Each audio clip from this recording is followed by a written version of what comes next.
pour ainsi finir par mandater des loups destinés à sponsoriser et coloniser une race de moutons tarés et altérés par l'aliénation de la barbarie de la colonisation.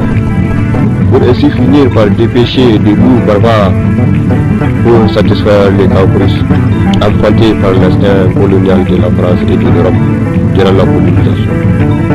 Pour ainsi finir par léguer tous les droits aux loups qui se cachent derrière la bête qui a sanctifié le Conseil de l'insécurité de l'ONU.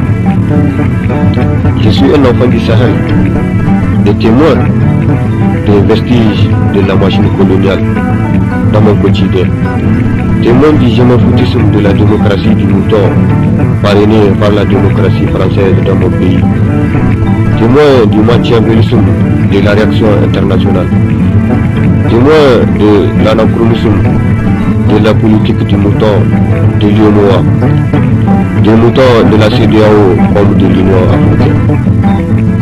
Je suis un enfant du Sahel et en tant que citoyen concerné dans les divertissements africains comme dans la carrière criminelle de la démocratie française et européenne, je me dois de déclarer tout haut que ça craint énormément et absolument pour le développement durable de la civilisation universelle.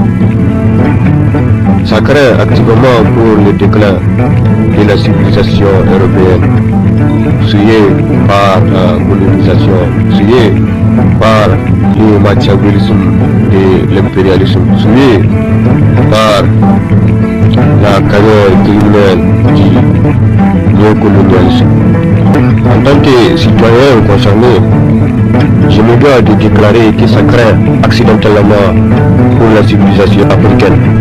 Ça craint agressivement pour les acquis du droit de veto. Ça craint épuisamment pour le Conseil de sécurité de l'ONU et anarchiquement pour le mouton démocrate.